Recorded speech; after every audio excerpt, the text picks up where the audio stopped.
Hi, I'm Kira. I'm a multidimensional director, and over the past decade, I've worked at the forefront of immersive entertainment and XR, blending storytelling and emerging technology to create experiences that challenge the boundaries of what's possible. I've worked with many leading technology brands and directed on the world's largest volumetric stage. Now it's time to open a space for brilliant minds to share their visions for the future of experiences. Through my eyes, you'll discover unique perspectives that redefine what it means to see beyond reality. Welcome to Portal to the Next Stage.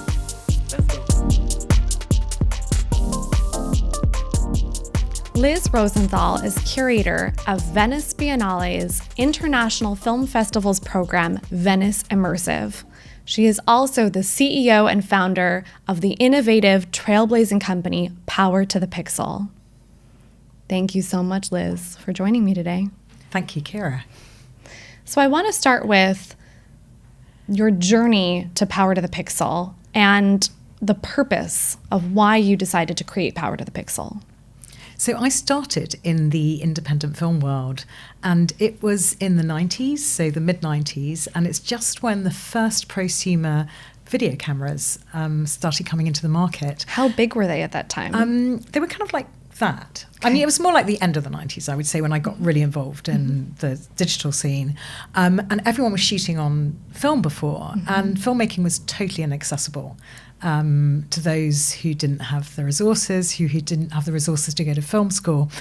Everyone was shooting, if they could, on Super 16 or 16, and suddenly these cameras came out, and it really gave birth to the low-budget filmmaking movement en masse. Because we went from a moment of having analog to digital.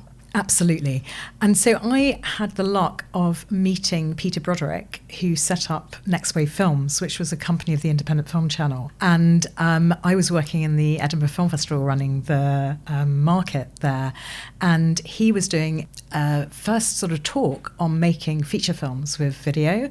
And I was also looking at films that were have been sent to us, and there were a whole lot of videos that are sent to us, and this film was actually shot on film, and the filmmaker always shoots on film, and I got the chance to see Christopher Nolan's first film, Following, and I saw that, and then Peter got on the call and was talking about his talk and said, have you seen any great films? And I said, actually I have, I've seen this amazing film. And Chris had just walked into his office in LA. So we bonded on that, and then we talked a lot when he came over to Edinburgh, and I ended up working for the channel, running the UK office and looking at all of the films that were sent to us, because it was a finishing fund. So films that were sent to us by makers who hadn't finished their films, who had rough cut stages of movies. Next Wave Films was set up to finish those films and sell them and get them into the market and build the careers of filmmakers. And even though the first films we got involved with were shot on film, Chris's film and Joe Carnahan's film, Blood, Guts, Bullets and Octane. Say that 12 times fast. Yeah, exactly. Tough title, but a great title. All of the other films were shot on video, and we ended up producing films as well. So we did 13 feature films altogether, and it was really the beginning of this birth of filmmaking, where we were getting thousands of films sent to us a year, and we would painstakingly watch all of them and look for a gem. And it was really a moment when suddenly the tools to shoot a film and to edit them, because it was also the beginning of all of the prosumer editing software as well. So all of this these tools came into the market. So that was my beginning into sort of digital media.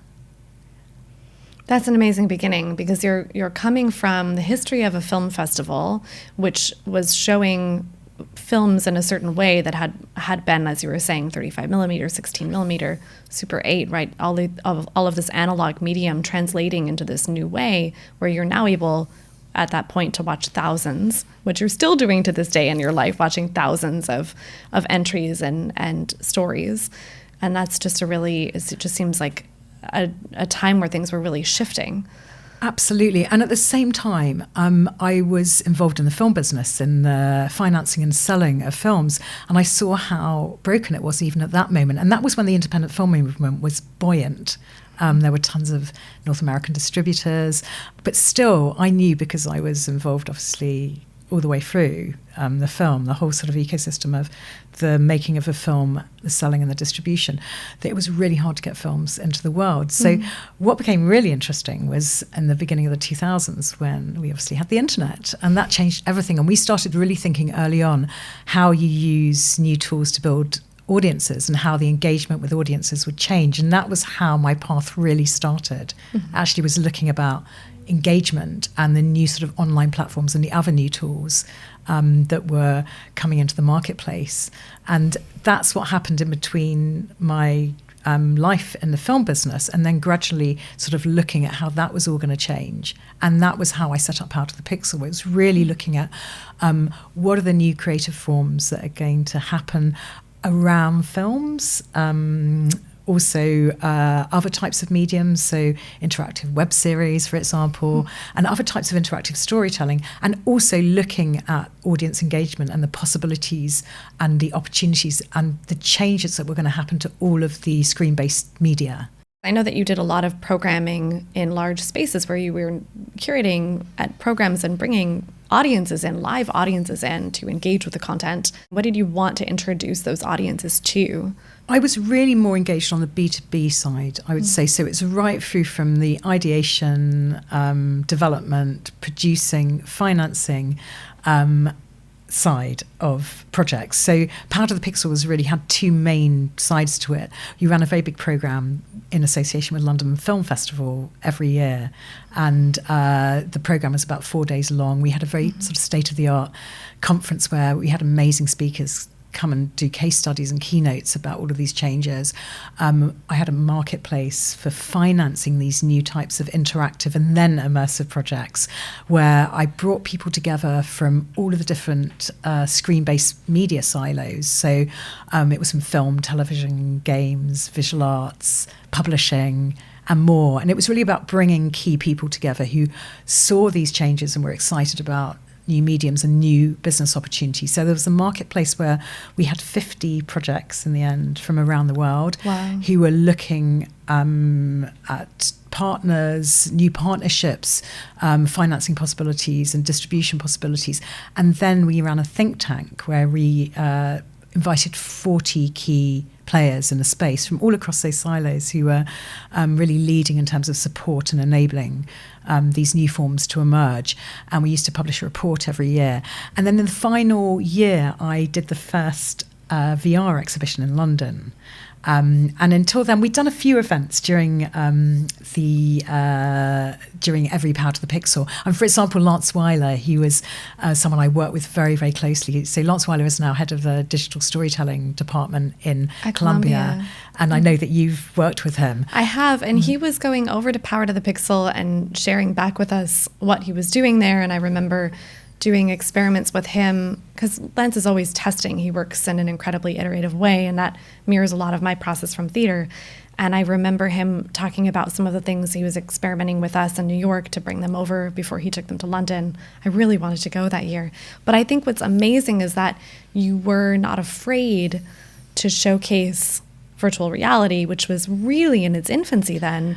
There weren't standards for how to rig headsets and charge devices and move an audience through to get throughput with headsets. And so what was your experience then? Do you remember those very early days without even putting it in context of what you know now, like flashback to the past? I remember meeting Felix and Paul, who are one of the key studios. Felix and Paul work out of Montreal and have made incredible work, beginning with 360 shooting.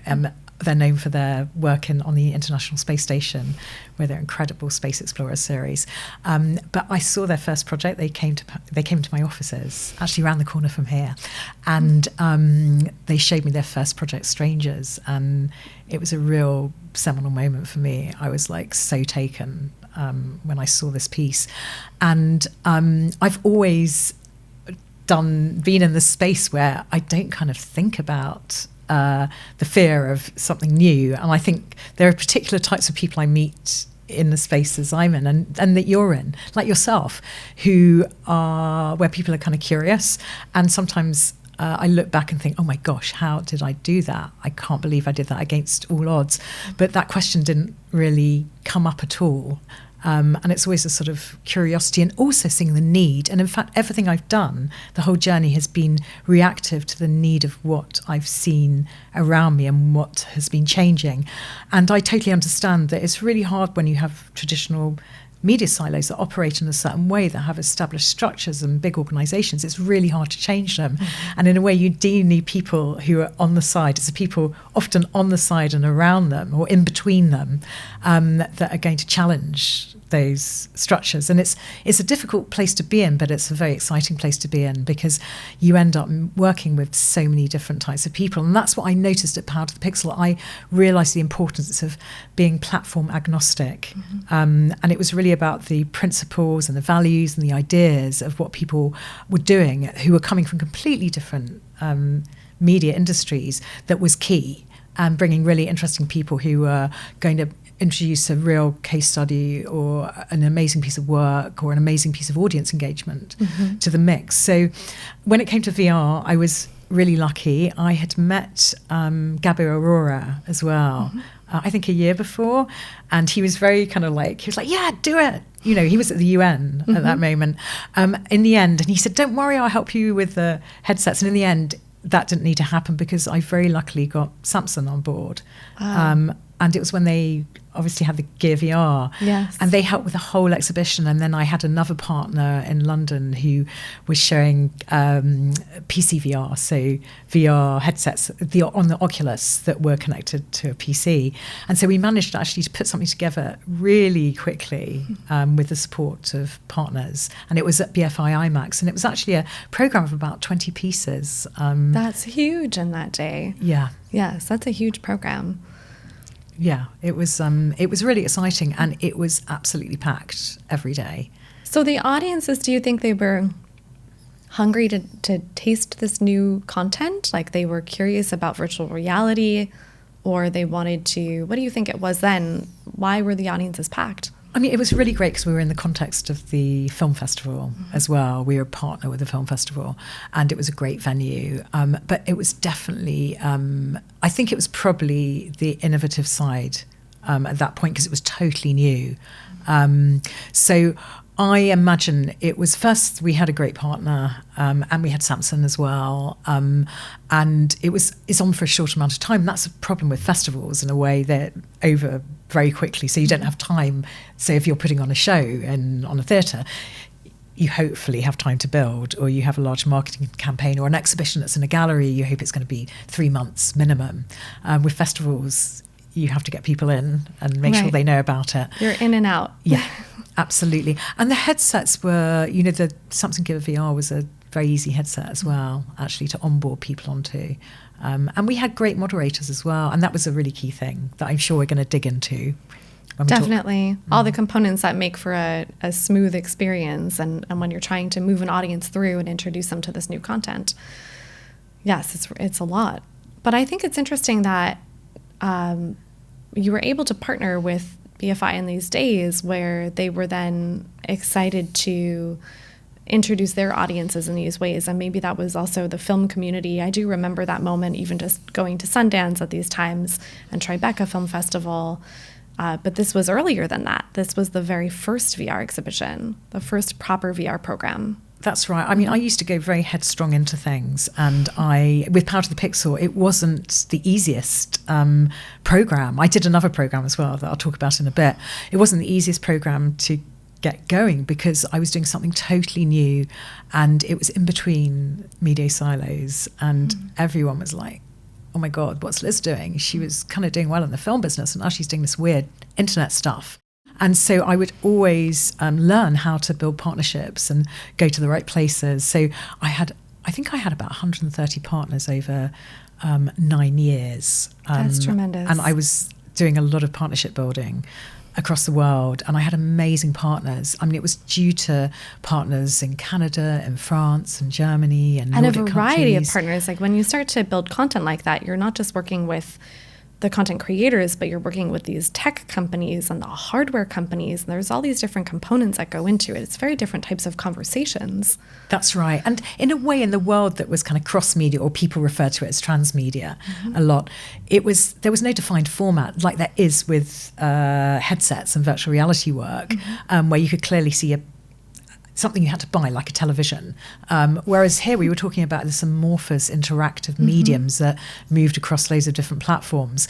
And at that point, I brought in a mixture of sort of public funders and private companies, and it was going to places like, Microsoft and Google and other sort of like open source channels and YouTube. But I also realized very early on, as Lance helped me a lot, actually, when I was formulating the first years. We started a kind of pitch competition and then the market. And I realised sort of very early on that we needed to help develop the projects as well. And so I set up an incubator lab called Pixel Lab. I remember that, yes. Yeah. And it used to be a residential lab. I loved the lab. It was every year. I had an amazing set of mentors, about 20 mentors, and we took 32 participants, 16 with projects, producers who owned their IP, and 16 without. And we used to start it in June, and it would end at Power to the Pixel, the event, during the London Film Festival in October. And it was a really great process. But you realised, it made me realise you have to build ecosystems around new mediums, because it's really hard for artists and producers to survive. They're working in a complete vacuum where there are no established business models, there are no established financiers, the tools they're using are changing. So the whole process from ideation to exhibition is completely new. So you really have to help build ecosystems around the development of work. And that's what I've realised with all of my work.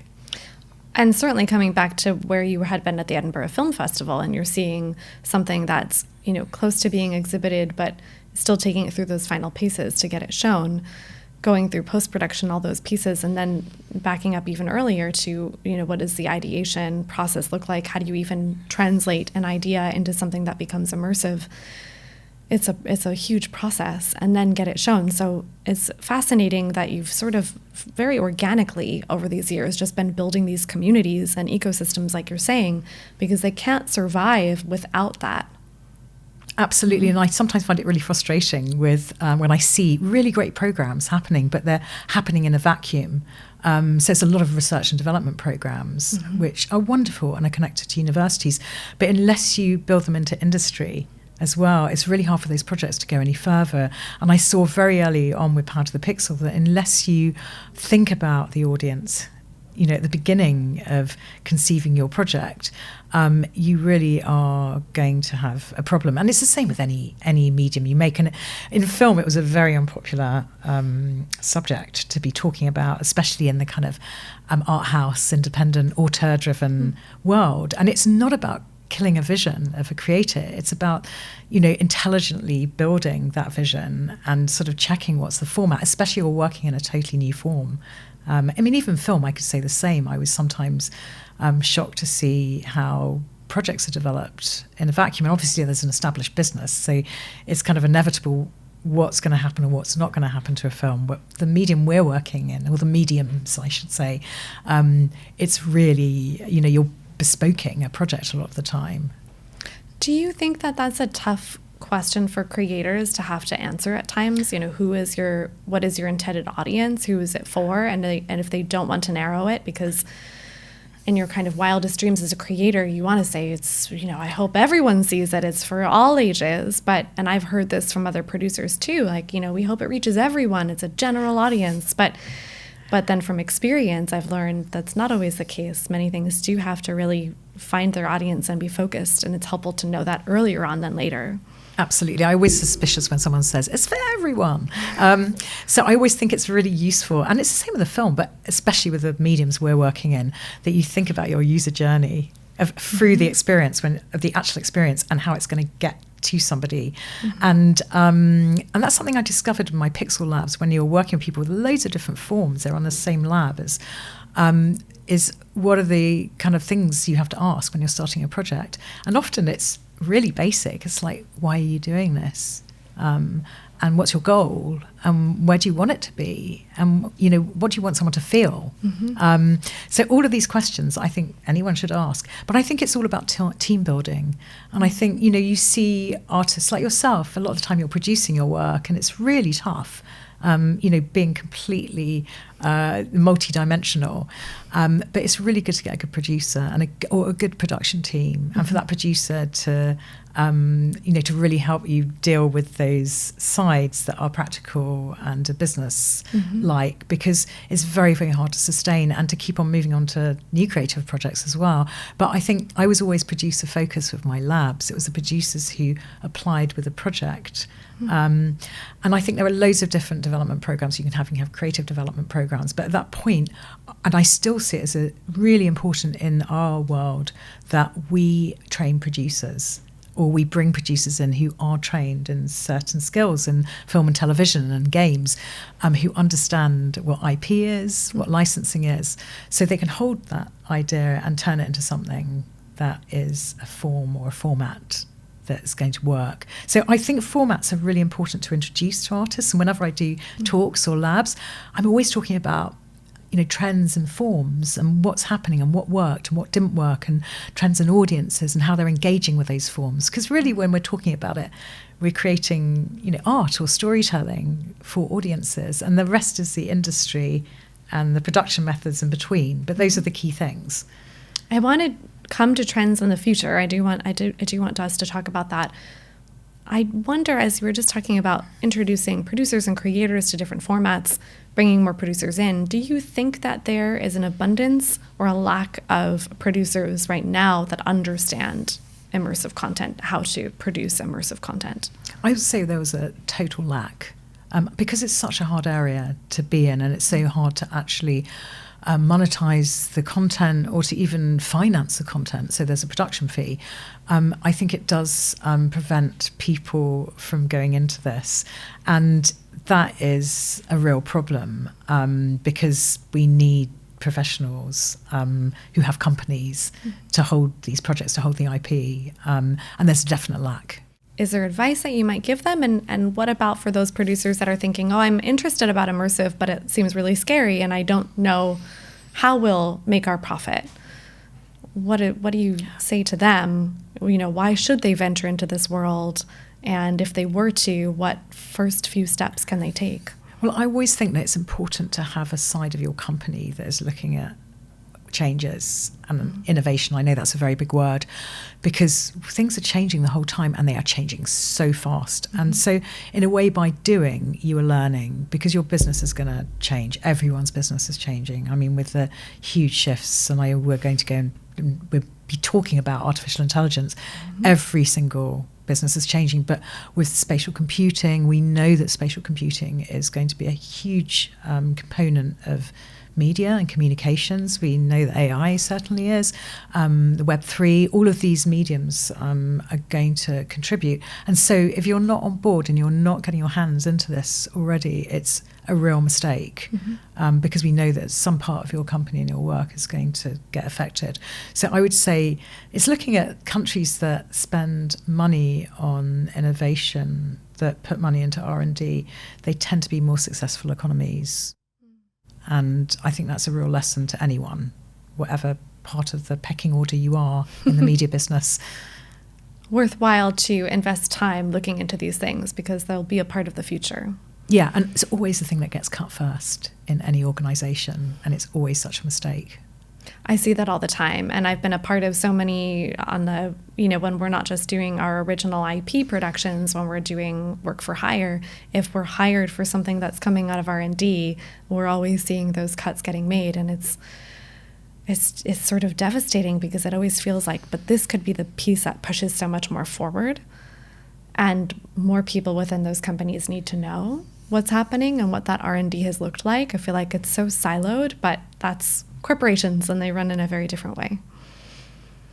Absolutely. So, and I've also been glad that they have been taking efforts and steps to do R&D, but yes, it's been really interesting seeing what stays and what gets cut. So yeah, and I always saw people who used to come to Pound of the Pixel who were involved either in public service broadcasts like the BBC or other companies, whether it was even in tech companies and other media companies, it was always those jobs that went really quickly, or people didn't know what they did in the company. A lot of the time, I think people who've got the role digital, sometimes they were having to sort out the internet in a company. So literally, people thought, CEOs sometimes thought, oh, they do operations, as opposed to sort of digital strategy or project development or commissioning. So almost like a lack of understanding of the medium, but also maybe almost the language. And I wanted to talk a bit about language. I think it's really important, but I'm curious what you think. So over the years, we've had language, we've heard these terms. You used transmedia, cross-media storytelling before. We've also had, obviously, digital as a word that comes from your background. That's a piece, that's a component. You've got the word pixel, even in your company. Pixels relate to so much of this in different formats. We've heard VR, we've heard extended reality, XR, and then even the Venice program itself, the Venice title has changed over the years. Venice Immersive, I'm going to get these out of order, but I'll try. Venice VR, Venice Immersive. No, maybe it's immersive now. It was VR before, and then VR expanded when we were in COVID. Extended reality? Was that Never one? did extended. Never extended reality. No. Okay. We went straight to immersive. And then immersive. Okay, so you've landed in immersive in this pot of immersive landscape. Tell me why. Why the changing of the language? What is the redefining? Why is that significant? Acronyms are always a nightmare. And it's how do you explain to people what you are doing? I don't think my father doesn't understand what I do. I put a headset on him, actually. So he understood a little bit more, but he still doesn't quite understand.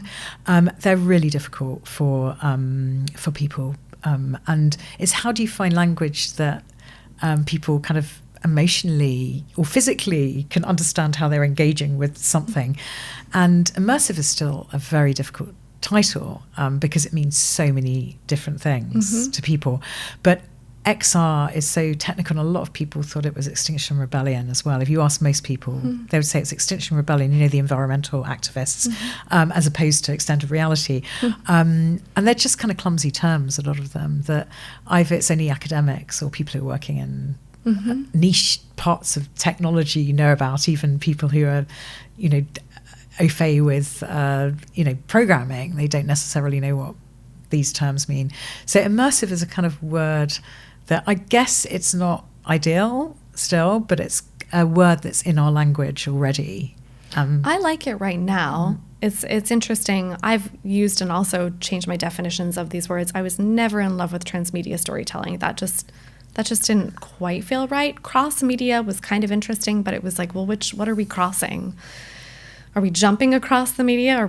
But in some ways, at least in my work as an artist and with my studio, I'm always combining mediums. So cross kind of gets it right.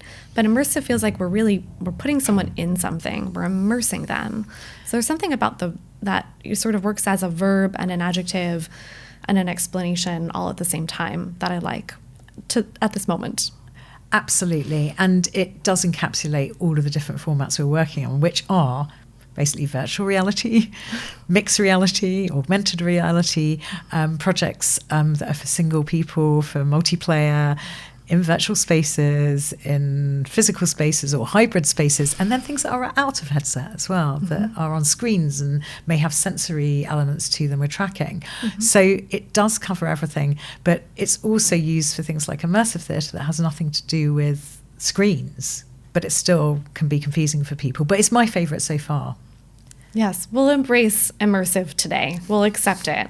We'll call this is not an immersive podcast, not yet, but we'll call this that we're both settling on this immersive in a good way. And next year we're going to vocab this. But next year we'll move it into volumetric. Absolutely, you'll be the first to do vocab with me, Liz. Great. Absolutely. So I would love to go back in time just for a moment here to get to Edinburgh Film Festival. Power to the Pixel. Now you're here at Venice, at the oldest film festival in the world. Venice is the first. There's a huge tradition there. Obviously, I think audiences know it because it's so glamorous. There are these incredible stories that are epically told that play on these huge screens. And then you and Michelle have curated and started this immersive program. How did the inception of that come? Did you pitch Venice? Did they knight you and give you this role? What was the starting point of this? I've never been knighted. Not yet. Yes. I don't know if I want to be knighted. Or the female equivalent of knighting. Exactly. Absolutely. We don't have I'm sorry, the magical version, the whatever fairy godmother version. Absolutely. Yes. So I was working with a wonderful woman called Savina Nerotti. She was one of my partners who had set up the Torino Film Lab in Italy. And she was on board as my first partner, actually, with Pixel Lab. And she ended up working with Alberto, who was also, she worked with in Torino. He became the artistic director of Venice. Gosh, I think it was over 10 years ago.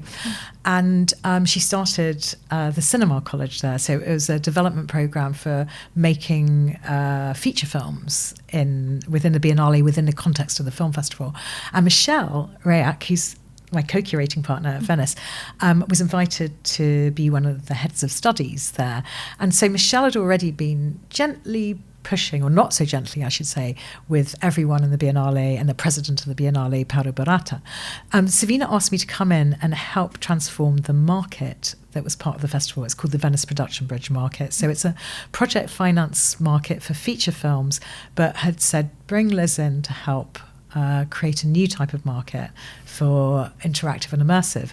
And that's how I started. And at the same time, Michelle and Michelle had pitched doing this pilot program. It was in 2016. And so we programmed it together with the projects that we could show. And it was an out of competition section. And then we pitched it to Alberto and the president of the Biennale.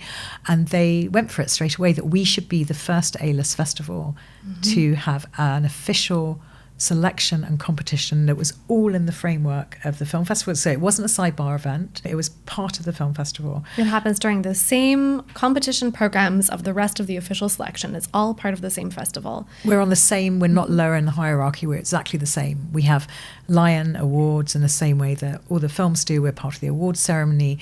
So yes, it's part of the program. And where did the island come up? Like, what space should this be on? Because having been there as a creator and also a collaborator in these spaces, it's, sort of fondly referred to as VR Island. Absolutely. How did that come to be? So it's a wonderful story because we had actually started selection and there were a number of venues being looked at, and nothing had quite been right or wasn't available.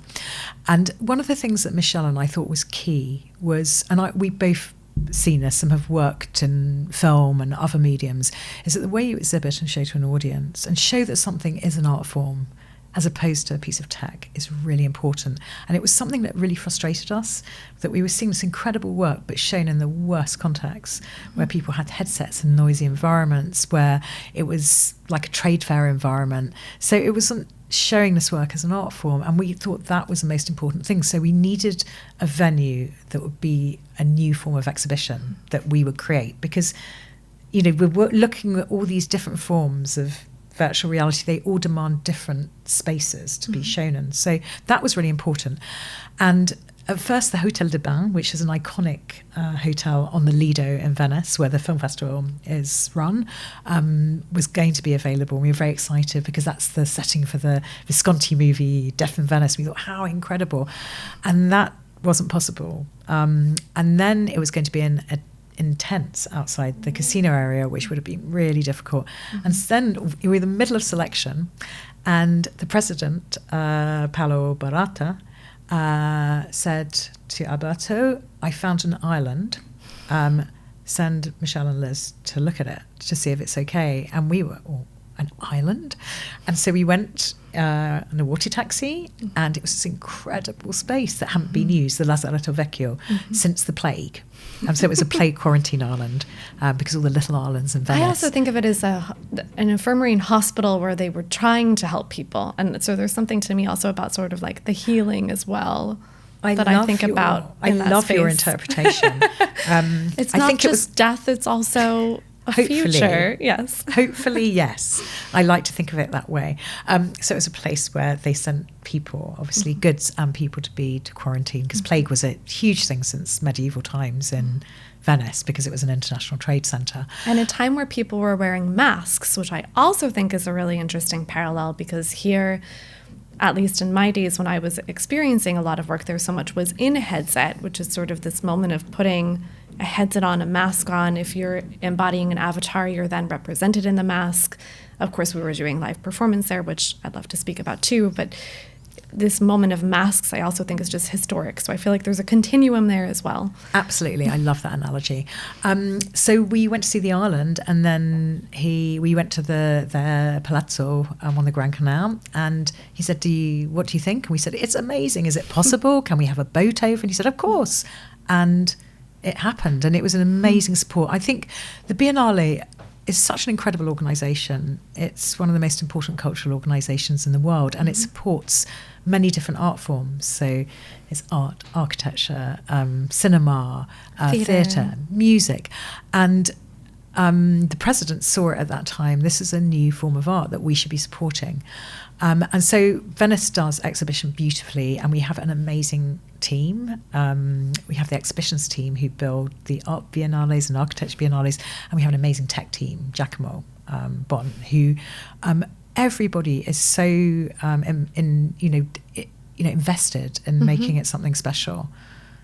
Everyone is very engaged, and you have to be, because it's not an easy form, but it also, and this is not to scare people that are curious about the medium and want to venture into it, it's worth it to do so, because it has this incredible ability to transport you into these great stories and worlds. I would love to understand, if I can, segue for a personal moment, when I submitted Love Seat and this combination of live performance and virtual theater work, I'd been submitting and pitching to other festivals in the past. I've been doing this work for about 4 or 5 years prior to my submission to Venice at the time, and working with live actors, bringing them, building multi-networked spaces where we could try to get the feeling and presence of a live audience simultaneous to the presence of live actors in space. But I'd also been playing with this hybrid format where the actors were exposed to an audience. When you read my submission, did it make sense? I'm really curious what happened, and then very grateful that we got to be there. Absolutely. Well, we are always excited about sharing work by artists who are pushing the boundaries of these new forms. And since the beginning, actually our first Venice Immersive in 2017, we shared a project called Alice, which involved a live actor who's in the space with you. And it was the first time I had seen that, and it was absolutely mind-blowing. And your project, and I know your work is always pushing the boundaries, every single piece you do. What was so excited about it was the blending of virtual worlds, virtual social worlds, and live performance with a big audience. And so we are always excited with a challenge. Every year we show one or several pieces that have never been done, and it was the beginning of something as well, because of course that was 2019, and then the following year was 2020, and so you were right at the beginning of something that really changed our world, at the pandemic, when we relied on these virtual experiences and virtual worlds to communicate and to be entertained in. And that's when I think things really grew. And I think you were the forerunner of that, because you were the first person I had seen a piece in a virtual reality, virtual world with live performance and people interacting. I wish I'd shown it to you and Michelle years prior, because we'd been doing this work for years in different spaces in New York, in office spaces. My colleague Kent Rahman, that was working with me as a UX designer, was helping us with office space. We were part of a residency program there at ThoughtWorks and experimenting. One of the hard parts was to get people into the same physical space, because we sometimes had to run off of a local network. It made it more secure and more stable, which is something that we built at Venice to make sure it would really be very solid when we were there. A lot of learnings as we were working with those social worlds, which are incredibly powerful, and I know that you and Michelle have come to love them over time. So thank you for giving us that opportunity, because I felt like you two as programmers looked at something that was challenging for our team to produce, but you gave us a space to exhibit it. And it finally felt like, after all these years of trying to push and share it with other festivals and have it in these spaces, this felt like a moment. I think it's kind of funny, people say sometimes, how have you ended up in these film festivals with this sort of live performance work? But it goes back to the same question I feel, which is, how has VR even ended up in film festivals? And I would love to know what you think. Yeah. It is extraordinary, and sometimes I think it's a screen-based media, and I just start thinking in terms of storytelling, because there's a lot of really powerful storytelling that happens in virtual reality. Maybe that is the relationship. But also, I have a kind of theory in terms of films. The more I was looking at the films, the more I started seeing filmmakers who were trying so hard to jump out of the screen. When you think about people trying to make louder and more immersive films, it's like the sound gets louder, people are shooting in completely different ways. They're trying to put you in the shoes of a character. And in a way, I feel that it's something that filmmakers have been trying to do for ages, but didn't quite know how to do it. So there's a kind of a appeal. But at the same point, there's so much work that is so far away from cinema, with so much of what happens in spatial environments is so far away from cinema, when you give a participant or an audience member agency and you embody them in a space, which is essentially what we're interested in. So it is a very, very interesting point. And sometimes I think it's really difficult that, they are in film festivals, because it's such a different medium and it's such a different industry. It'd be wonderful one day to have a Biennale of one's own. We can wish. We expect that we will be potentially moving our bodies through this space, or we will be putting strapping devices onto our body and connecting with the tech and feeling the tech, and hopefully a lot more with haptics to come. As I've also been doing more work with different artists, the Kinetic Light team that's been working a lot with accessibility and also just finding ways to open the content to more people. And I think haptics really helps. It's a very interesting form and technology to start to play with for storytelling. So you have these different types of challenging productions over the years.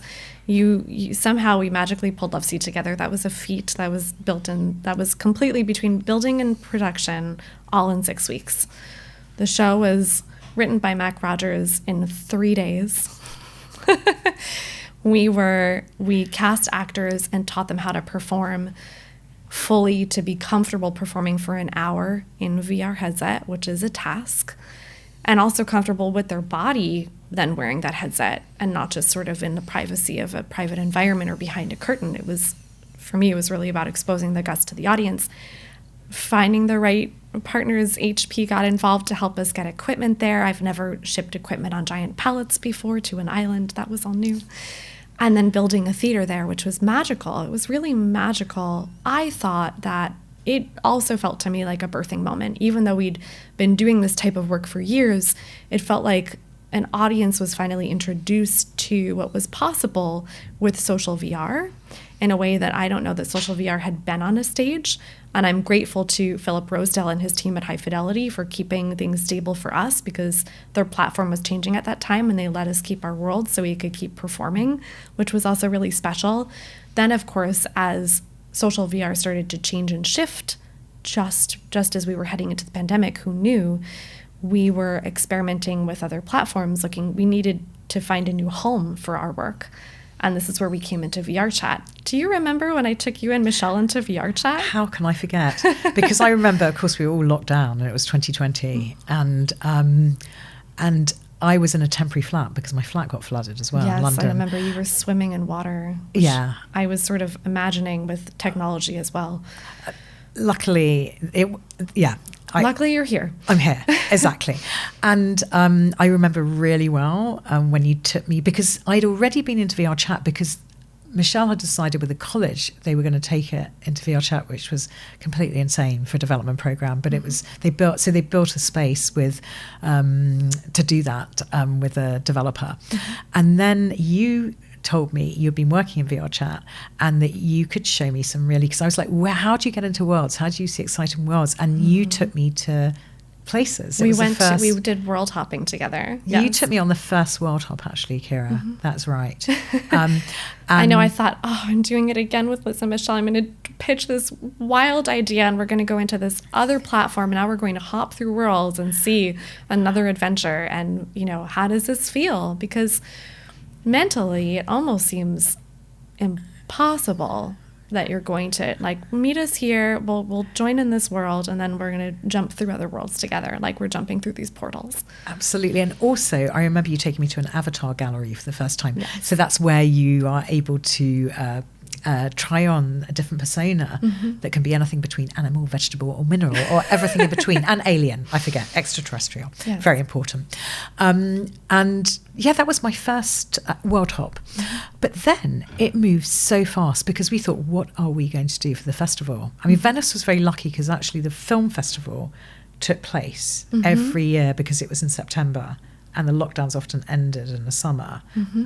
But for us, we couldn't have the island and the equipment and everything. It was so difficult and these years. And people traveling in from other countries. Absolutely. So we went fully virtual and we built our Venice virtual world.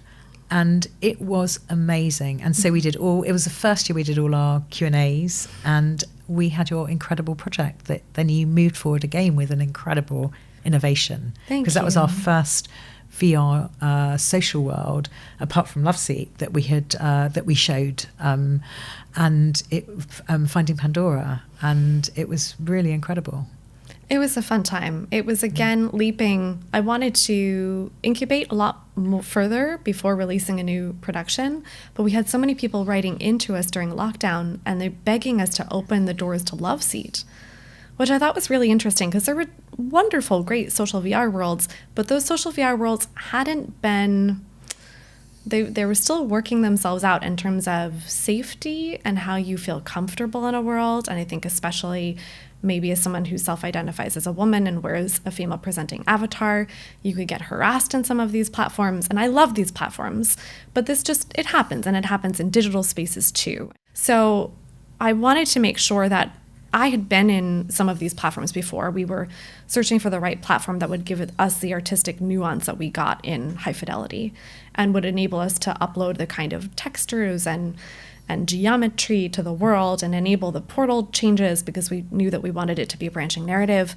And I just thought we'd incubate and not show work for a while, but people kept writing us emails to open the doors to Loveseat. And we built Loveseat in, a week, basically. That virtual world was built so fast. Very little time to do proper iteration, not my typical artistic standard, I would say. I'm very proud of what we did with Loveseat, but also to, 3D model rig avatars in 6-week timeline is fast, and land at Venice and perform 12 productions in a row. So I think that those were milestones that I'm glad that we did because it proved we could do them. And I think it was an important proof point. Thank goodness we did it before the pandemic, because it did open people to see that they could go to these social worlds and have meaningful exchanges and have embodied presence. And I didn't want to open the world to Loveseat. It just didn't feel like the right space for people to engage in. But I think people knew they could feel safe there. So I said, well, let's just build a new world. We'll just build a new production.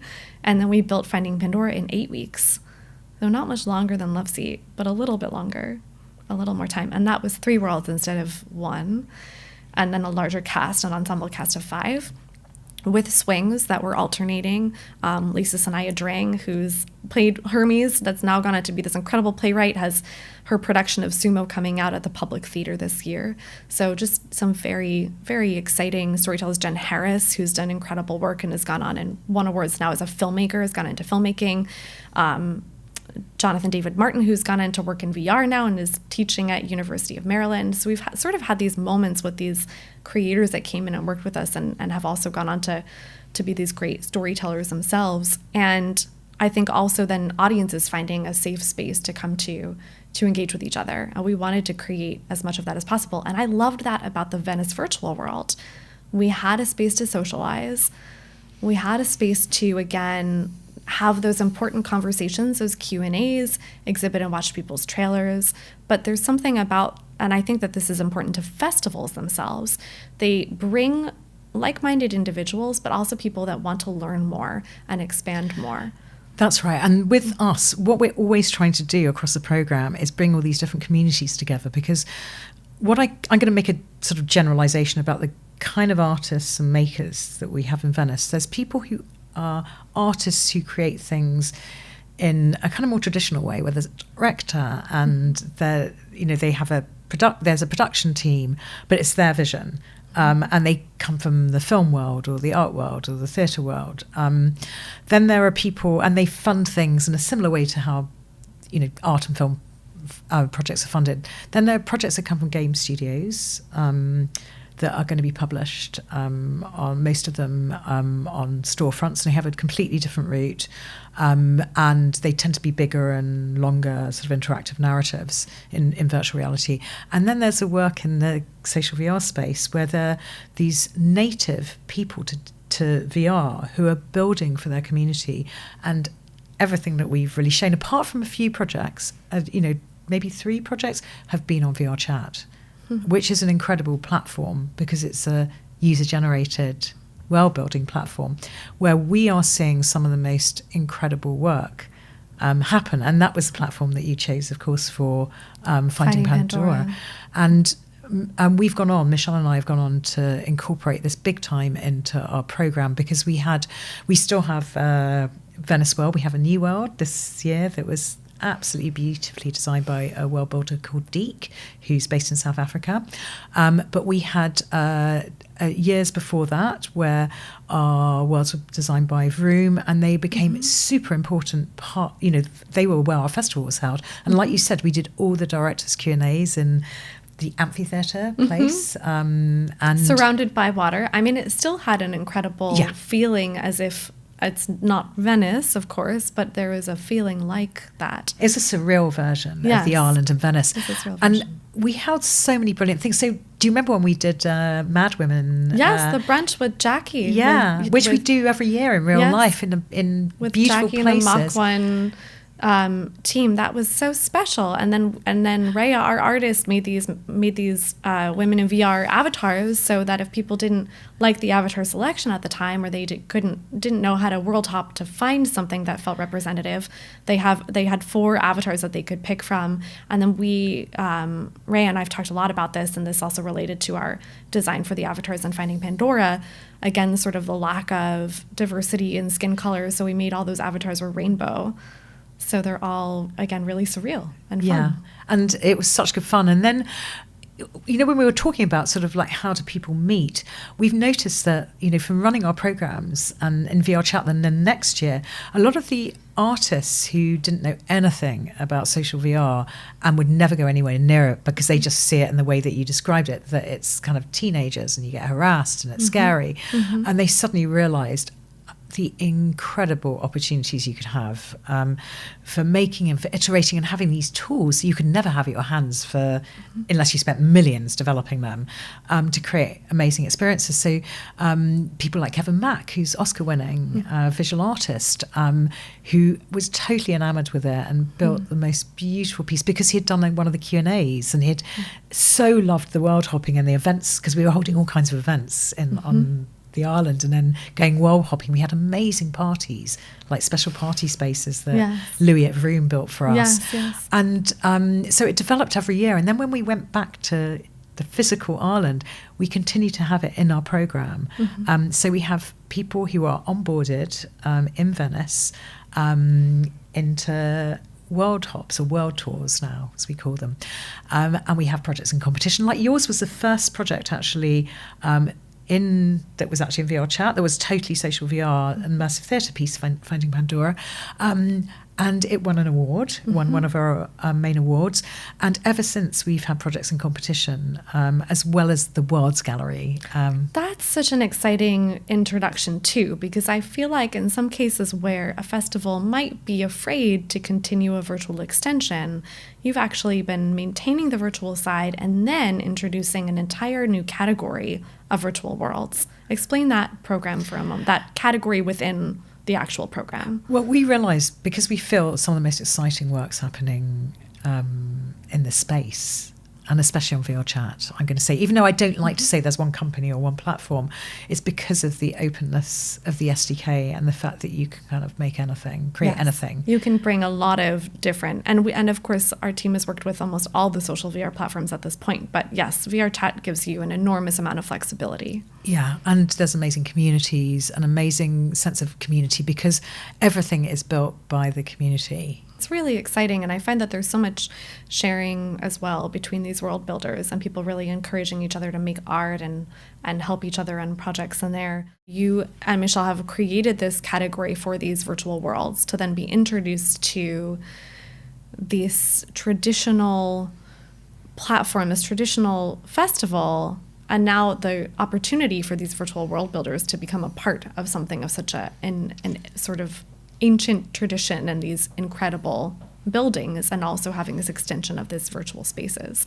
I think that's pretty exciting because, again, you're leading the future in some ways to now extend beyond the physical wall. There's still a physical presence with these artistically curated pieces, but then there's this category that goes beyond the physical wall. And that also reminds me a little bit of where my thinking is going with what we consider a stage to be these days. When I think about the work that we're making, and I think about the work that I want to see in the future, is, what do we define a stage to be? And that can be a stage for a theatrical performance or a conference or a festival. And I think it has to do with where the audience is, and that there's almost like an elevated space within it. That elevated space is where the performers are. It's where the action happens. But the audience can move through that too. So I have been thinking a lot about stages do not have to be defined physically. Stages can be virtual. And is there anything that you've seen from our work, other work? How do you feel about what you think of stages and just even this extension that you've created with this category within the official program for virtual worlds?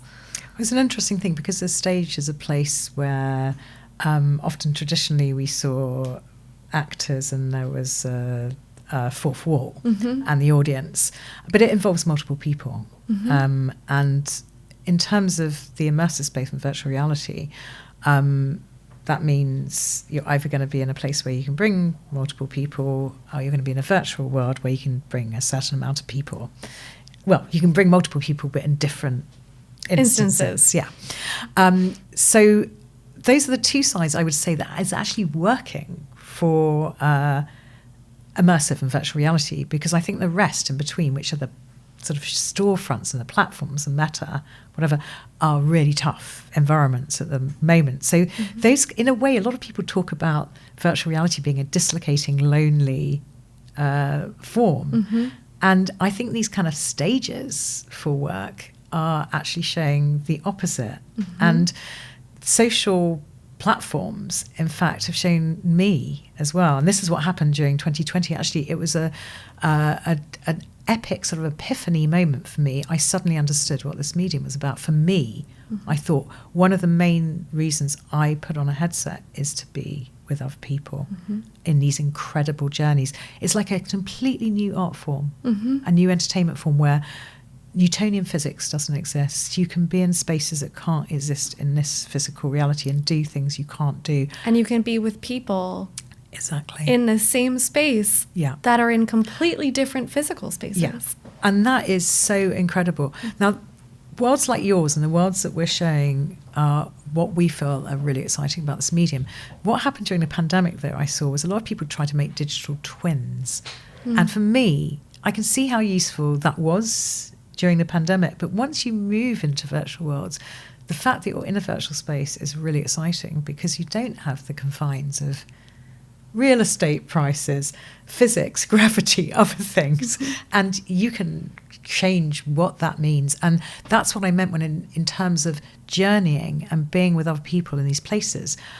And the inventiveness of what happens in the communities in VR chat is extraordinary. Sometimes you're in a space, you would never imagine someone said to you, oh, go to this music world and if you put, you press a button there and it takes all of you and it puts you in a dance formation and all your avatars, depending on what avatar you choose, are going to do hilarious things. You don't know what it is. So you would say, sorry, I remember spending 5 hours. Right. It doesn't feel authentic. Yeah. Or it just doesn't feel, you wouldn't be able to pitch it as an idea. And there are ideas and things and experiences and environments that on these stages that you could never do in real life, or you could not. It's very hard to explain to people unless you're in this environment. So the kind of journeys I went when I was looking at work and journeying around in world hops were just fantastical. And during the pandemic as well, I was forgetting I had a headset on, and you get lost in, you're lost in VR chat. But then, and this is me maybe being less sort of less poetic about this, is I'm looking at what's working at the moment, and it's really difficult for artists and storytellers to work in VR now because a lot of the hardware and software companies are not supporting their work. And we often have this shift, we have these hype cycles, and this is a real problem in tech. And suddenly something's in fashion, suddenly something's not, and people are shifting and investors are shifting. And this is where you're seeing AI. This shift into AI. And everybody moves. And, VR was the fashion, and then it was Web3, and now it's AI. And in fact, it's about converging all these technologies. And the problem is for artists is they are, unfortunately, find it so hard to get the support because the investment area is so hostile when people are shifting and the media hypes it as well. And the money suddenly is in AI. I mean, the amount of money in Silicon Valley that's going into artificial intelligence is not possible to make a return on this. We know that it's going to change the world, but I try and look at the positives in terms of all of these technologies being developed, but it is really hard for artists because of the hypes. You've been working with different artists and supporting many artists for many years, but now in the immersive space, supporting artists like May Abdallah and Anagram, Sarah Tico, other really wonderful artists. Some of these are women, I'm noticing. Have you seen on the submission side, is there less work that gets submitted from women? Is there less funding? Is it harder? I'm just curious what you've observed, if you're willing to speak to that. Absolutely. When I was at Power to the Pixel, I had my Pixel Lab and the programs, I always had at least 50% or not more women who submitted. So we always had gender parity, and often a majority. I think women often feel safer in spaces that don't have traditional structures. It's maybe, well, not even about being safer. They just couldn't get into a lot of media industries. And in a way, and the same with me, I think I shifted, I went sideways from the film business as well, for many reasons of my own. And I see women in spaces where they can operate because there's not a lot of money, there aren't structures that are going to prevent them. As things get more established, it changes. And I do see a lot more women in the space because I think, the Me Too movement was kind of got going slightly after when this got going, when immersive storytelling started getting adopted, and so that we've always had a lot of women and a strong community of women, but it's still really difficult. I curated an exhibition last year called Glow with the wonderful Sarah Atkinson from King's College that was in central London, and it was an exhibition that she started that was actually championing women that had been unrecognised, who had absolutely carved a route and shown incredible pioneering in digital creativity. So people like Tamiko Teal, Rebecca Allen, Noni de la Pena. And I did, and also commissioned some pieces by some new artists. And I curated a VR exhibition with women directors. And it was interesting looking at the kind of projects that they were making because they're very distinct. Often the types of subjects and experiences that they're creating from the projects we're seeing for men. And but the thing that I feel is evident is that women often find it really hard still to get their work financed, and they often have to collaborate with men. So I was looking at the roster of directors I chose. Many of them have a male director. And I think there are loads of ways of looking at that. I say first, it's really difficult as a woman being trusted with money. It's shocking still. It's industry bias, or it's just bias in general, societal bias. Yeah, absolutely. And then you look, secondly, I think women, it's really hard for us to have confidence because we've been told to stay in the background and to support other people. And it's always about that. So as a social norm, I think it's difficult for us. I remember when I started doing public speaking, I was terrified. And I noticed all of the women, because I held many conferences, were absolutely brilliant speakers, but it was hard to get some people on stage. And they would prepare for hours and hours to make sure it was perfect. But so there's that side. And then there's a side, I think women like collaborating. So in a way, it was an interesting side making a project. It's a good idea to include, to have a breadth of story and point of view.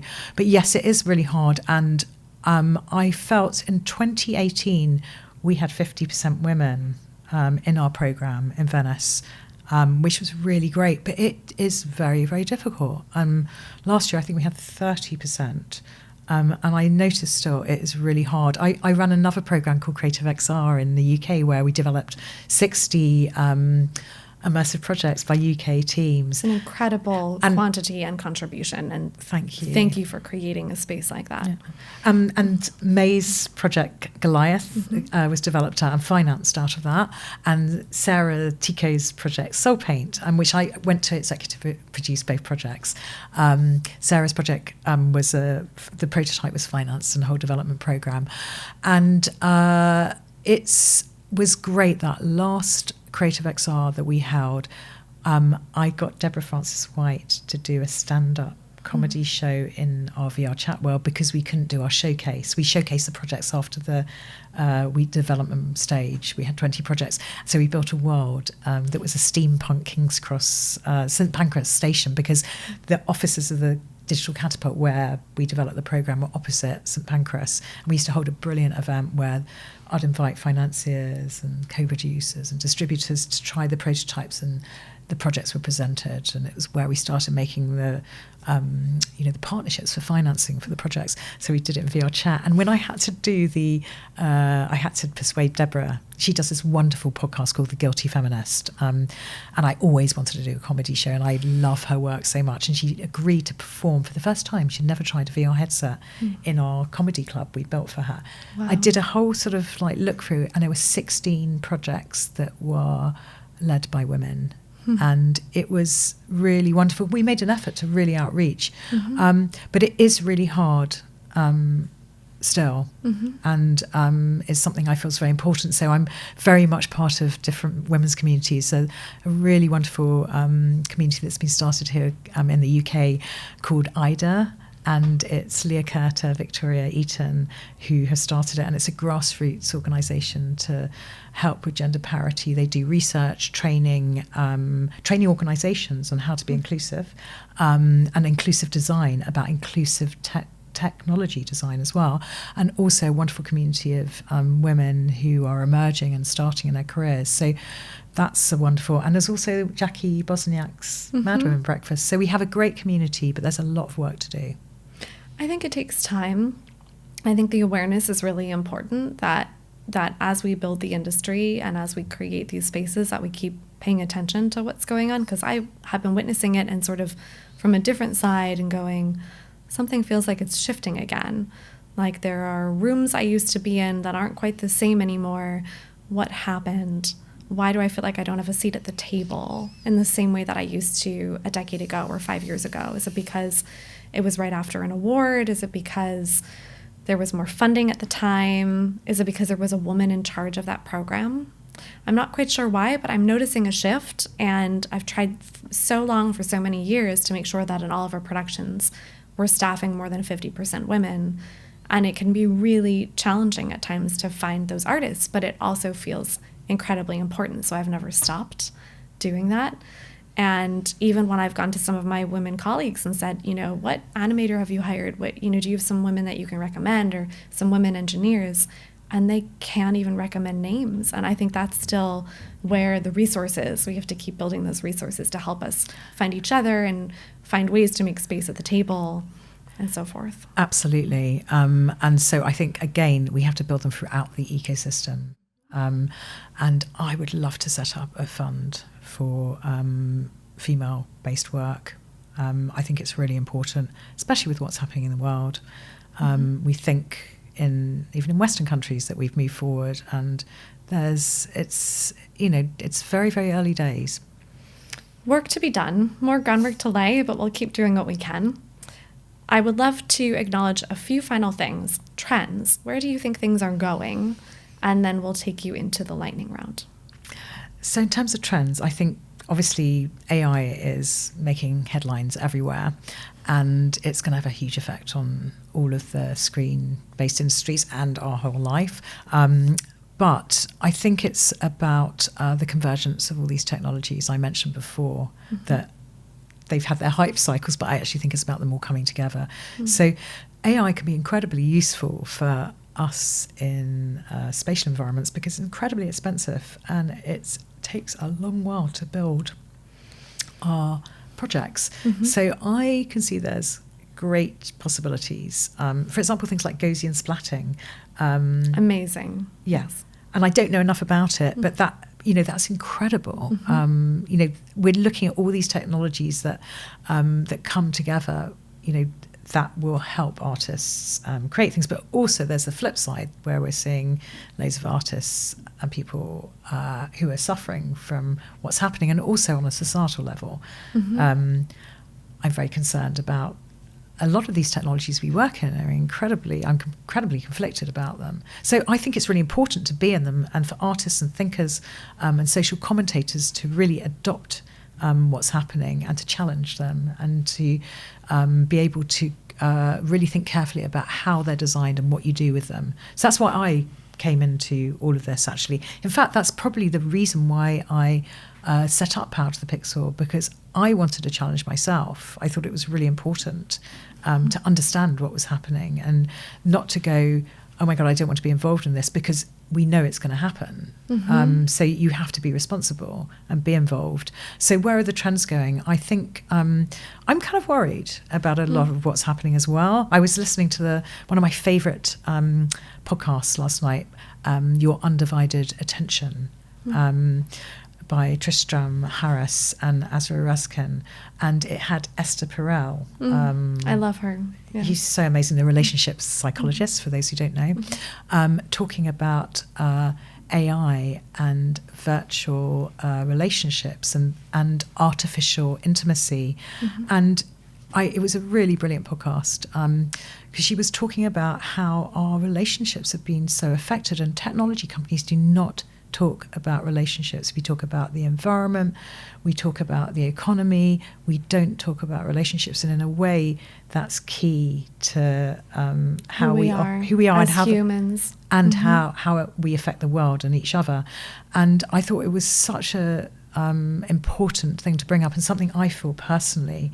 So when we're talking about trends, I'm going to talk more about my hope for trends. Is I hope that we have more responsible design when it comes to technology, and how these companies who are creating these incredibly powerful tools think about design and bring other people in and other voices to comment on these things, because it's super important. Because at the moment, the idea of these artificial relationships and these artificial worlds that have been created are not great, a lot of them, and they're having a real effect on our psyches and who we are as human beings, when I think what's really important is using them to rethink about who we are in the world and how we are together, and what it feels like to be in different environments or spaces.